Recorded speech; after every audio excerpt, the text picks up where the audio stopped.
আমি সবসময় একটা কথা বলি, যারা ৭১-কে ভুলে যেতে চায় বা ভুলিয়ে দিতে চায় তারা কখনো বাংলাদেশে বিশ্বাস করে। 1971 সালকে অবশ্যই অবশ্যই অবশ্যই সামনে আনতে হবে। অ্যাডভোকেট আবু রাজ্জাককে আপনাকে দিয়ে আলোচনাটা শুরু করি। যেমনটি বিএনপি মহাসচিব মির্জা ফখরুল ইসলাম আলমগীর অভিযোগ করেছেন, যারা ৭১-কে ভুলিয়ে দিতে চায় তারা কখনো বাংলাদেশে বিশ্বাস করে না। বর্তমান রাজনীতিতে এই সন্দেহ কেন তৈরি হলো? ধন্যবাদ আপনাকে এবং আমার দুই সহ-আলোচক। ২৪-এর গণ অভ্যুত্থানের পরে সংক্ষেপে যদি বলি, আজকের এই সরকার হিসাব মতে আসার কথা ছিল 2029-এ, সেই সরকার আসলো 2026-এ। এই নির্বাচন শুধুই মানে জুলাইয়ের অভ্যুত্থানের কারণে এটা পাইছেন, আর কোনো কারণ নাই, আর কোনো যুক্তি নেই এখানে। এখন যদি বলা হয় তাহলে কি ২৪-৭১ সমকক্ষ? আমি কি আমার যেটা প্রশ্ন করছেন সেটা উত্তর দিই।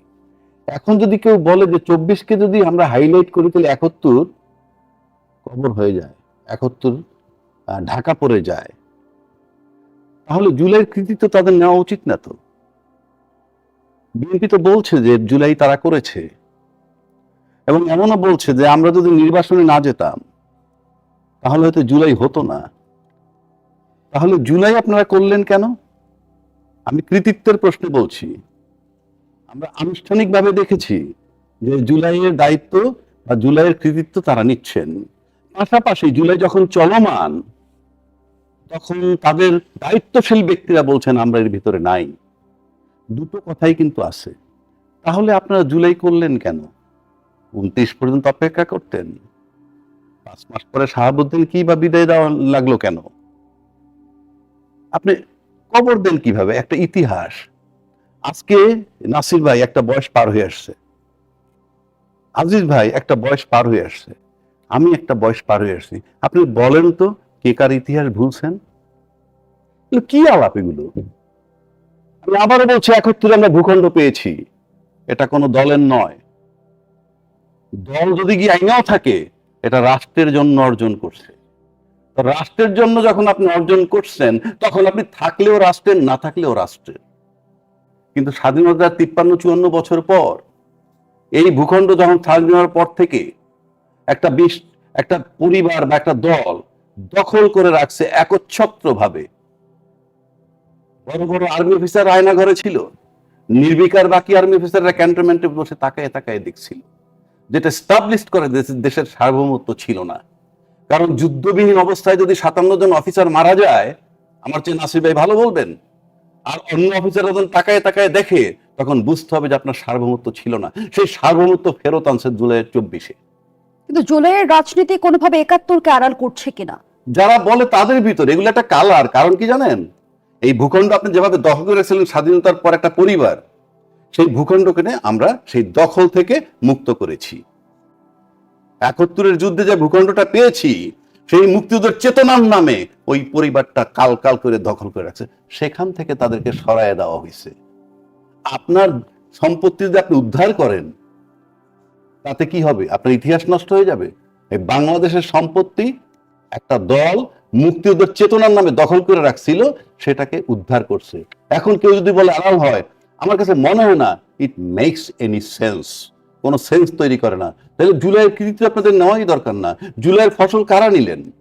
আজকে তারা বলতেছেন যে ঢাকা পড়ে যাবে। এখন এই জন্য কি আপনি এনসিপির উপরে নির্যাতন? এনসিপি ধ্বংস করে দিলেন, ছাত্র সমাজ ধ্বংস করে দিলেন, তাইলে কি হবে? কারা ধ্বংস করছে? না, আমি মনে করি ধ্বংস করে দিলাম আমরা সবাই মিলে, তাহলে কি হবে? ২৪-এর ইতিহাস থাকবে না। আর ২৪ ইতিহাস না থাকলে তো আপনার তো নির্বাচনটাই হয় না। ২৪-টা শুধু এনসিপি কেন্দ্রিক? আমি তা বলছি না। আজকে তো মাঠের রাজনীতিতে যখন এনসিপি যায়, তাদেরকে তো পিটানো হয়। আমি একটা কথা বলি আপনাকে, সিম্পল। জুলাইয়ের কৃতিত্ব যদি এনসিপি কে দেয়, কারণ রাজনৈতিক দল যদি আপনি আনেন, তখন তারা ছিল ছাত্র জনতা বা ছাত্র আপামর জনতার সাথে একটা কেউ তো নেতৃত্ব দিতে হয়। আজকেও যেমন বাংলাদেশকে বিএনপি নেতৃত্ব দিচ্ছে, নেতৃত্ব ছাড়া তো কিছু চলে না। কিন্তু অ্যাডভোকেট আবু রাজ্জাক, কি জুলাইয়ের কৃতিত্ব আর জুলাইকে কেন্দ্র করে রাজনীতি, এর মধ্যে নিশ্চয়ই পার্থক্য আছে? তো জুলাইকে কেন্দ্র করে রাজনীতি মানে বুঝলাম না। আপনি এখনো ৭১-কে কেন্দ্র করে যদি রাজনীতি করতে পারেন, আপনি এখনো 71-এর চেতনা নিয়ে বসে আছেন, এটা তো অপরাধ না। আপনি চেতনা লালন করবেন, ওটাই দোষ নাই। আমি নগদটা ভুলবো কেমনে? নগদটা তো এই জেনারেশনের কাছে ইতিহাস। 15 বছরে আওয়ামী লীগের 15 বছরে যে 4 কোটি ভোটার তৈরি হয়েছে, তাদের কাছে শুধু ইতিহাস 2024। আপনাদেরকে 71-এ কিভাবে নিবেন? আবার আপনি 54-তে কিভাবে নিবেন? 69-এ কিভাবে নিবেন? এটা তামাশা নাকি? History history. যে লোক বাংলাদেশকে আদৌ বিশ্বাস করে না, তাকেও যদি আপনি লিখতে দেন এখন যে বাংলাদেশের ইতিহাসটা তুমি লেখো, বাংলাদেশ কিভাবে আসলো, তার সাধ্য আছে 71-কে বাদ দেওয়ার? বিষয়টা আওয়ামী লীগ চলে যাওয়ার পর 2024-এর পর বারবার এই কথাটা আসতেছে কেন? ডাজ ইট মিন যে আওয়ামী লীগ চলে গেলে দেশের মুক্তিযুদ্ধ চলে গেল, আওয়ামী লীগ চলে গেলে দেশের 71 চলে গেল? কারণটা কি? আপনি এই কথা এখন আনেন কেন? আপনার লাইফের চেঞ্জ আপনি দেখেন না। আপনার লাইফের চেঞ্জটা দেখেন না। আপনার জীবনে কতবার জুতা মানে পরিবর্তন করছেন, কত কিছু পরিবর্তন করছেন। আপনার বাবার নাম ভুলে গেছেন, আপনার মায়ের নাম ভুলছেন, চেঞ্জ হয়েছে। এগুলো হলো কথার কথা। আপনি কি রাজনীতি করতেছেন? আপনি 3টা দল এখন পার্লামেন্টে আছে, 3টা দল প্রথম অধিবেশনে আলোপ করলো কি গুপ্ত সুপ্ত স্বাধীনতার পক্ষ শক্তি বিপক্ষ শক্তি। পৃথিবীর কোন দেশে এই আলোচনাটা হয়? তো স্বাধীনতার বিপক্ষ শক্তি তো রয়েছে, এটা তো আমাদের বাস্তবতা। কে স্বাধীনতার বিপক্ষ শক্তি? কে? সেটা কি আমরা অস্বীকার করতে পারবো? স্বাধীনতার বিপক্ষ শক্তি এটা কে? মানে আপনার সাথে মত না মিললেই আপনি বিচার করছেন না স্বাধীনতার বিপক্ষের শক্তির? যদি বিচার ইনকমপ্লিট করে থাকে, বিচার কি ইনকমপ্লিট হয় নাকি? ক্রিমিনাল অফেন্সের বিচার 2বার 5বার হয়। আপনি যে সেই বিচার করলেন তখন কি ইনকমপ্লিট ছিল? আপনি বলেন না ক্রিমিনাল অফেন্স এটা কি কয়বার করে? এখনো যদি আপনি মনে করেন যে মুক্তিযুদ্ধ বিরোধী লোক আছে, স্বাধীনতা বিরোধী লোক আছে, আপনি কেন অভিযোগ তৈরি করেন না? আপনার সমস্যাটা কোথায়? রাষ্ট্র বসে আছে কেন? আপনি যদি স্বাধীনতার বিপক্ষ শক্তি বলতেছেন, আপনি বিচার করতেছেন না কেন? বরং টক শোতে এসে বহু জাতদের লোক বলে কি স্বাধীনতার বিপক্ষ শক্তি এসে ক্ষমা চাক জাতির কাছে। সবার বিচার কি নিশ্চিত করা সম্ভব হয়েছে? আমার কথাটা আপনি শেষ করতে দেন। এখনো টক শোতে এসে কি বলে আপনারা জাতির কাছে ক্ষমা চান? এটা কি তামাশা নাকি? আপনি এত লোক হত্যা করছেন, এত মামুনের ইজ্জত নিছেন, আপনি কে যে অথরিটি দিয়ে দেন এসে যে আপনারা ক্ষমা চান, জাতির কাছে ক্ষমা করে? কেন? কারণটা কি? আপনি বিচার করবেন। বলে না টকশোতে এসে তাদেরকে মাপ চাইতে হবে, মাপ চাইলে মাপ। আপনি 2 লক্ষ মামুনের ধর্ষণ হইছে, 30 লক্ষ শহীদ হইছে, কেন বাংলাদেশ বিচার করতে পারে না? 53 বছর যাবত, আজকে 55 বছর যাবত একদল 15 বছর স্বাধীনতার পক্ষের শক্তি হিসাবে এটাকে ক্যাশ করে বিদায় নিছে। আজকে যারা ক্ষমতা, তারাও স্বাধীনতার পক্ষের শক্তি। আপনার 2 দফায় রাফলি 15-5-20 আর 10-30 বছর ক্ষমতায় ছিলেন, আপনারা বিচার করতে পারেন নাই। Get lost. এই কমপ্লেনটা কি আপনাদের জেনুইন কমপ্লেন না political complain? If it is a political complain, get lost. And if it is a genuine complaint, কালকে থেকে ট্রায়াল শুরু করেন, নাইলে কথা বলেন কেন? এটা কি রাজনীতি? এটা কি তামাশা? এটা রাষ্ট্র। জনাব এম এ আজিজ, এই যে বলা হচ্ছে 71-কে ভুলিয়ে দেওয়ার রাজনীতি, কাদের ইঙ্গিত করে এই বক্তব্য দিলেন মির্জা ফখরুল ইসলাম আলমগীর? ধন্যবাদ আপনাকে, সহ আলোচক, বিজ্ঞ সহ আলোচক এবং দর্শক শ্রোতা। দেখেন, এটা জামাতকে উল্লেখ করেছে। জামাত এখন সক্রিয়, রাজনীতিতে সক্রিয়, এবং তারা তো বলে 71-এর প্রজন্ম নিকৃষ্ট প্রজন্ম। তখন তো প্রশ্ন আসে, এবং তারা স্বাধীনতা যুদ্ধ মানে না। তারা বলে এটা পাকিস্তান ভাগ করে দিয়েছে, ভারত এটাকে স্বাধীন করে দিয়েছে। আপনি বলেন তো দেখি, 25শে মার্চ যখন ক্র্যাকডাউন হলো, 2 তারিখ পর্যন্ত কে যুদ্ধ করেছে? 3 তারিখে যখন পাকিস্তানি হানাদার বাহিনী যখন ভারতে আক্রমণ করলো, তখন 3 তারিখ থেকে মুক্তিযোদ্ধাদের সাথে ভারতের যুক্ত হলো। তারপর হলো তাকে বলা হয় মিত্র বাহিনী বলা হয়। তো আপনার 2 তারিখ পর্যন্ত কে যুদ্ধ করেছে? মুক্তিযোদ্ধা। এখন এই মুক্তিযুদ্ধে 71-এ রাজা কিভাবে বললো বাংলাদেশে ভূখণ্ড পেয়েছে, এটা তো স্বীকার করে না জামাত। মনে করে এটা ভারতের একটা অঙ্গর একটা এক্সটেনশন হয়েছে। আর 71 হলে প্রজন্ম হলো নিকৃষ্ট প্রজন্ম। তখন বলে, তখন তো আমাকে বলতেই হবে যে জামাত পাকিস্তানের সহযোগী সদস্য ছিল। তারা রাষ্ট্রীয়ভাবে আপনার তাদের রাজনৈতিক সিদ্ধান্ত নিয়ে আপনার পাকিস্তান হানাদার বাহিনীকে সহযোগিতা করেছে। তখন 3টে দল সহযোগিতা করেছে, একটা জামাত, একটা হলো নিজামে ইসলাম, আর একটা মুসলিম লীগ খয়রুদ্দিন।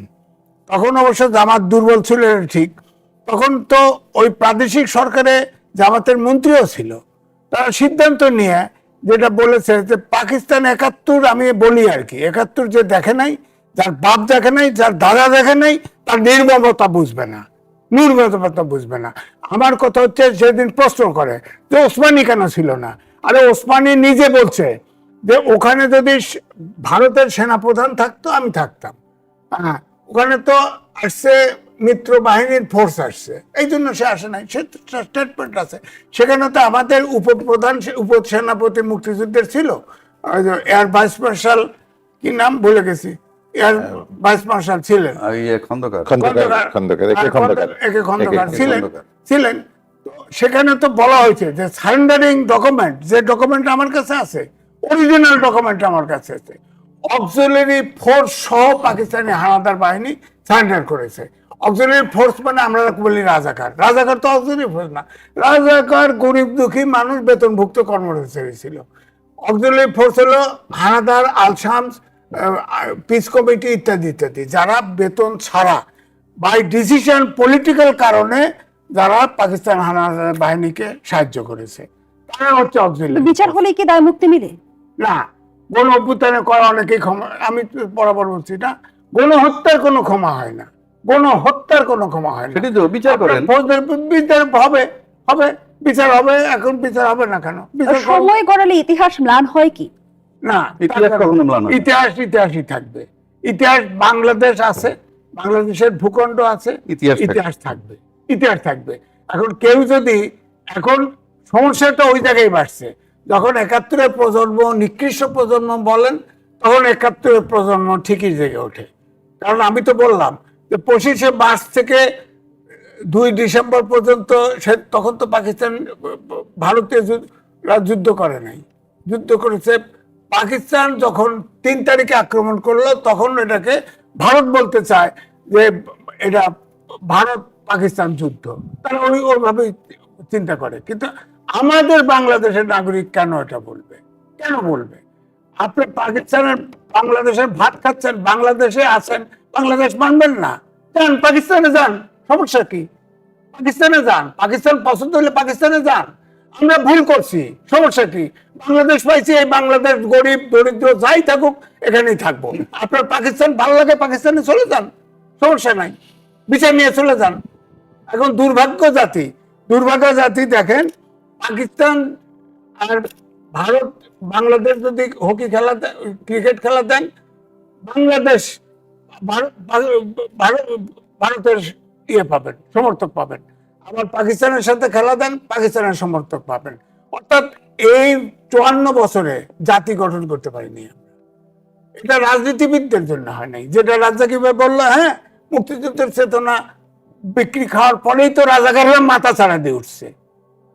ওরা যদি ওই মুক্তিযোদ্ধার চেতনা যদি আওয়ামী লীগের শেখ মুজিব থেকে শুরু করে যদি হাসিনা পর্যন্ত বিক্রি না করতো, দেশটা যদি সঠিক রাস্তায় চলতো, তাহলে তো এই দক্ষিণপন্থীর উত্থান ঘটে না, এই প্রশ্ন আসে না। বাংলাদেশের স্বাধীনতা সার্বভৌমত্ব নিয়ে কটাক্ষ করা হয় না। আবুল রাজাকে যে প্রশ্নটি তুলেছে যে 71-কে ভুলিয়ে দেওয়ার রাজনীতির অভিযোগ কি পলিটিক্যাল কারণে করা হচ্ছে কিনা? পলিটিক্যাল কারণে হচ্ছে কিনা পলিটিশিয়ান জানে। অনেক সূচকে দেশ আগাচ্ছে, পলিটিক্যাল সূচক পিছাচ্ছে, পলিটিশিয়ান জানে। আমি আমার কথা বলবো, আমি নিজে মুক্তিযোদ্ধা ছিলাম, আমি বলতেছি যে মুক্তিযুদ্ধের উপরে কেউ কটাক্ষ করলে আমার কাছে মনে হয় আবার আমি অস্ত্র ধরি।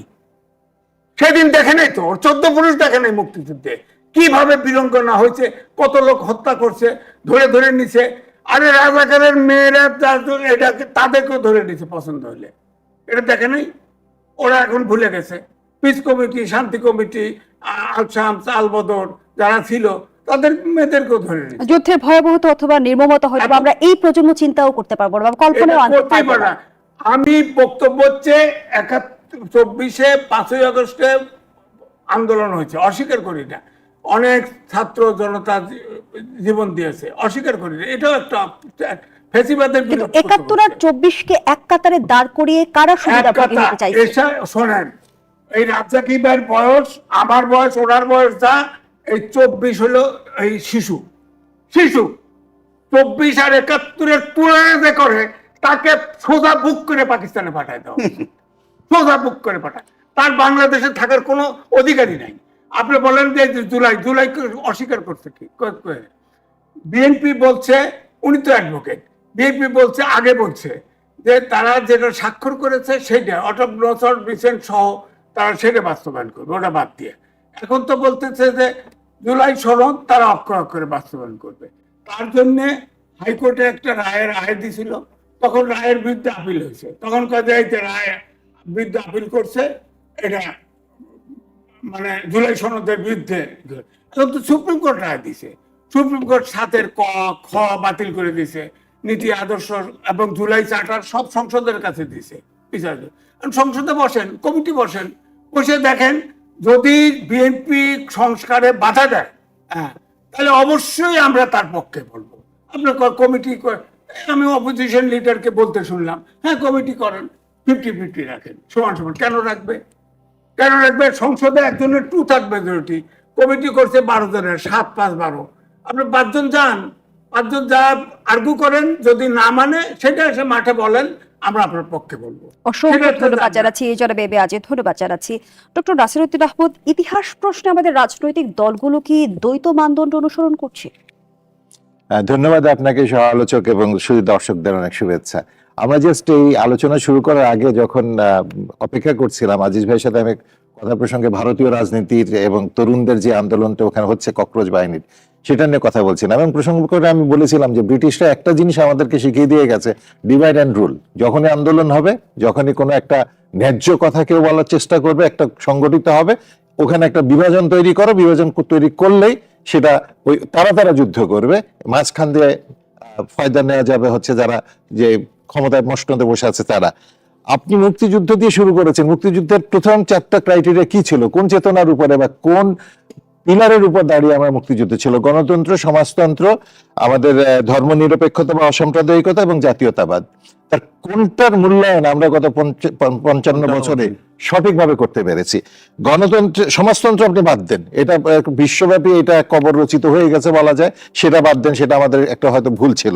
কিন্তু পরবর্তীতে ধর্ম নিয়ে আমরা বিভাজন তৈরি করেছি। তারপরে কি করেছি? জাতীয়তাবাদ নিয়ে বিভাজন করেছি, কে বাঙালি, কে বাঙালি না, কে বাংলাদেশি, এটা নিয়ে আমাদের বিভাজন তৈরি হয়েছে।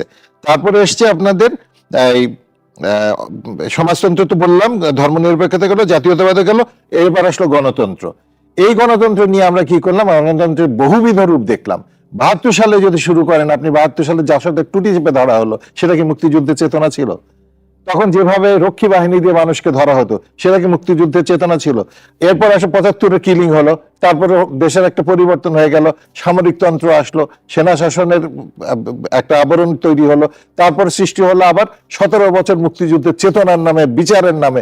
এই হত্যাকাণ্ডের বিচার, বঙ্গবন্ধু হত্যাকাণ্ডের বিচার, স্বাধীনতা বিরোধীদের বিচার, বিচারের নামে আমরা দেখলাম যে অনেক কিছু করা হলো।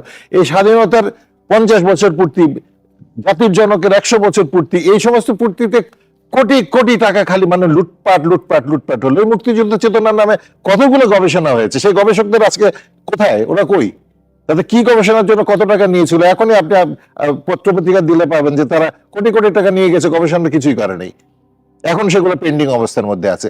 এটা কেন করা হয়? এগুলো হচ্ছে যে মানুষকে, যারা ক্ষমতায় থাকে তাদের একটা ম্যাকিয়াভেলি শিখে দিয়ে গেছে বহু বছর আগে, যে ফোকাস ডাইভার্ট করো। আমি ক্ষমতায় কিভাবে আছি, আমি কি করছি না করছি, আমি কি ন্যায্য কাজ করছি, আমি কার সাথে চুক্তি করছি, কাকে করিডোর দিচ্ছি, কার সাথে কোথায় আমি সশস্ত্র বাহিনী, নৌবাহিনী পাঠাচ্ছি, কোথা থেকে আমদানি করছি, বোয়িং কিনছি কিনা, হ্যাঁ, এত ট্যারিফ বসাই দিল, তার বিরুদ্ধে আমি কিছু করছি কিনা, ব্যবসায়ীদের পক্ষে দাঁড়াচ্ছি কিনা, এলএনজি আসছে কিনা, আমার ইন্ডাস্ট্রি চলছে কিনা, আমার লেখাপড়ার মান কোথায় যাচ্ছে, বাচ্চারা আজকে কেন চাকরি পাচ্ছে না, কোথায় যাচ্ছে, এগুলো নিয়ে কথাবার্তা বলার আগেই এমন কিছু একটা টপিক তুলে দাও, ওইটা নিয়ে তারা ইয়েতে থাকুক। ঠিক একই কথা হয়েছে আপনার মুক্তিযুদ্ধ নিয়ে। আমি মানে কষ্ট লাগে কোন জায়গায়, এই তরুণ প্রজন্মের কাছে আমাদের প্রত্যাশা ছিল, প্রচন্ড প্রত্যাশা ছিল, যারা যখন এই ধরনের কথাবার্তা বলবে, ঠিক আছে আপনি আপনার কথা বলেছেন, শ্রদ্ধার সাথে আপনার কথার সাথে আমরা একমত হলাম অথবা হলাম না, কিন্তু আপনি কেন আজ পর্যন্ত এই কাজটা করতে পারলেন না? বিসিএস এর একটা কি নিরপেক্ষ নির্বাচনের ব্যবস্থা করেছেন আপনি? 17 জন প্রশাসক দিয়েছেন কি মুক্তিযুদ্ধের চেতনার উপরে ভিত্তি করে? মুক্তিযুদ্ধের চেতনা কি এটা ছিল যে আমি চুজ এন্ড পিক করব, আমি ওপেন কম্পিটিশন করে কম্পিটেন্ট লোককে আনবো না, আমার দলীয় বিবেচনার লোক আনবো, আমি প্রশাসককে বসাবো। আমার যত জায়গাতে সিটি কর্পোরেশন নির্বাচন বলেন বা অন্যান্য নির্বাচন আছে, আগে আমি একজনকে দাঁড় করাবো, সে কিছু কাজ করে জনপ্রিয়তা করবে, কিছু লোককে খুশি করবে, কিছু লোকের ফান্ড তৈরি করে দিবে, তারপর আমি নির্বাচন দিব। এটা মুক্তিযুদ্ধের চেতনা ছিল। তার মানে বিভাজন প্রতিনিয়ত মানুষের- আমাদের ক্ষতিগ্রস্ত করে গেছে। অবশ্যই ক্ষতিগ্রস্ত করেছে, এবং এগুলো হলো আমি মনে করি টোটালি এটা হলো মানুষের ফোকাস ডাইভার্ট করার কথাগুলো। এবং দেশ ধ্বংস করার পায় তারা এগুলো। এবং ডক্টর যখন আপনি নাসিরুদ্দিন দেখবেন আহমদ, আপনি নিশ্চয় অবগত আছেন, মোদী সরকারের এবার স্পষ্ট বার্তা, ভারতে বসে রাজনৈতিক কর্মকাণ্ড চালাতে পারবেন না শেখ হাসিনা। জানতে চাই, এতদিন পরে বোধের উদয় হলো নাকি এই বার্তার পেছনেও কোনো রহস্য লুকিয়ে আছে? প্রশ্নটি রাখছি, বিরতির সময় হয়েছে, বিরতি নিয়ে ফিরছি। দর্শক, গণতন্ত্রের এই পর্যায়ে একটা বিরতি নিচ্ছি, সাথে থাকুন। ফিরে এলাম, দেখছেন নিউজ 24 এর নিয়মিত আয়োজন গণতন্ত্র। নিবেদন করছে আড়াইসির স্টিল। আমরা আবারও ফিরছি আলোচনায়। ডক্টর নাসিরুদ্দিন আহমদ, যে প্রশ্নটি রেখে বিরতিতে গিয়েছিলাম, এবার মোদী সরকারের স্পষ্ট বার্তা, ভারতে বসে রাজনৈতিক কর্মকাণ্ড চালাতে পারবেন না শেখ হাসিনা। বোধের উদয় হলো নাকি এই বার্তার পেছনে অন্য কোনো রহস্য লুকিয়ে আছে? এটা একটু প্রেক্ষাপটটা যদি বলি, যে ভারতের সংসদেও কিন্তু এই প্রশ্নটা এসছে যে শেখ হাসিনা কোন অধিকারে এখানে আছেন এবং তার স্ট্যাটাসটা কি। এবং বিশেষত পশ্চিমবঙ্গে যখন বিজেপি জয়লাভ করলো এবং মমতা ব্যানার্জি হেরে গেলেন, তখন এই প্রসঙ্গটা খুব জোরে সোরে এসছিল এখানে। এখন যে কথার ইদানিং সেই বর্তমান প্রেক্ষাপট যেটা, যে পার্লামেন্টে আলোচনার প্রেক্ষিতে সরকারিভাবে যে বক্তব্যটা এসছে, তখন স্বাভাবিকভাবে প্রশ্ন আসে যে এটা কি এখনকার স্ট্যান্ড? কিছুদিন আগেও তো উনি রাজনৈতিক কর্মকাণ্ড ঘোষণা দিয়েছেন, এমনকি উনি প্রকাশ্যে ঘোষণা দিয়েছেন, রয়টার্সকে একটা সাক্ষাৎকার দিয়েছেন যে আমি ডিসেম্বরে দেশে ফিরবো। তারপরে এর আগে আমি বর্ডারের কাছাকাছি আছি, টুপ করে ঢুকে যাব। এই ধরনের বক্তব্যগুলো তো উনি দিয়েছেন। তাহলে তখন কি উনি এগুলো রাজনৈতিক কর্মকাণ্ড করেন নাই? তার নেতাদেরকে উদ্বুদ্ধ করেন নাই? একটাকেও ছাড়া হবে না, দেখে দেখে সবগুলাকে বিচার করা হবে, এগুলো কি উনি বলেন নাই? তার কর্মীদেরকে উজ্জীবিত করার জন্য বিভিন্ন বার্তা দেন নাই? এখনো তো আমরা শুনি যে উনি অমুক জায়গাতে অমুকের সাথে ফোনে কথা বলছেন, অমুক জায়গাতে উনি বার্তা দিচ্ছেন, এই ধরনের কথা। এগুলো তো সবকিছু হয়ে আসছে। তো তখন উনি কি এগুলা রাজনৈতিক কর্মকাণ্ড তাহলে কিভাবে করলেন? একটা সিম্পল প্রশ্নের উত্তর, রয়টার্সকে একজন মানুষ যিনি এখন ওখানে আশ্রয়ে আছেন, তিনি যে সাক্ষাৎকারটা দিলেন, সেটা কি ভারত সরকারের অনুমতি নিয়ে দিয়েছিলেন? রয়টার্স অনুমতি পেয়েছিল তাকে সাক্ষাৎকার নেওয়ার, নাকি উনি ভারতকে জিজ্ঞেস করেছিলেন যে আমি রয়টার্সকে সাক্ষাৎ দিতে পারবো কি পারবো না? সুতরাং এগুলো হচ্ছে সব তাদের ভিতরে অ্যারেঞ্জমেন্ট, ফ্রেন্ডলি ম্যাচ হচ্ছে, যখন যেটা বলে যাকে থামানো যায়। এই সমস্ত রাজনৈতিক প্রেক্ষাপটগুলো আমাদেরকে বহুত বিরক্ত করে। এগুলো আমাদের জন্য আসলে এখন ফোকাস হওয়া উচিত না। একজন শেখ হাসিনা এখানে ছিলেন, তার বিচার হয়েছে, দরকার হলে আরো বিচার হবে, উনি আইনগতভাবে যত সুযোগ সুবিধা দাবিদার সেটা করতে উপভোগ করতে পারবেন, এটাই আমাদের কাছে প্রত্যাশিত। কিন্তু যেটা আমাদের খারাপ উদাহরণ আছে, সেটা হচ্ছে যে দেখেন, বাংলাদেশে আমি অনেকগুলো টকশোতে বলেছি, আবারও বলছি, কোনো রাজনৈতিক নেতার শেষ পরিণতি ভালো হয়নি। আমরা যদি প্রথম রাষ্ট্রপতি, প্রথম অস্থায়ী সরকারে যে তাজউদ্দিন সাহেব ছিলেন এবং সৈয়দ নজরুল ইসলাম সাহেব ছিলেন, 4 নেতা, all killed. Sheikh Mujib killed, Ziaur Rahman killed, Ershad jailed, Khaleda Zia jailed, তারপর মঈনুদ্দিন ফখরুদ্দিন দেশ থেকে চলে গেছে, তারপরে শেখ হাসিনা পালিয়ে গেছে। আরোই কিন্তু পরিণতিটা শেষ হয় না, 1 নম্বর। আর 2 নম্বর হচ্ছে শেখ হাসিনা জেলে রাখবেন আপনি, জেল কি নিরাপদ? এই আজকে তরুণ সমাজের ভিতর থেকে আন্দোলন যে আমি চুপ্পু এখানে কেন, ক্যান্টনমেন্টের ইট খুলে ফেলা হবে, পশুর নাম উচ্চারণ করে গালিগালাজ করা হয়েছে। সুতরাং আমাদের রাজনৈতিক কালচারটাকেই যখন আমরা এইভাবে বিতর্কিত করে ফেলেছি, তখন তো আমাদের বিদেশি শক্তি যারা আছে বা আমাদের যারা আছে, এগুলো তো কুটচাল চালবেই। তোমাদের নিজেদের ভিতরেই তো গন্ডগোল। সুতরাং তারা ইচ্ছা মতো তাদের বাউন্স বল করে যাচ্ছে এখানে, যাতে করে আমরা আঘাত পাই।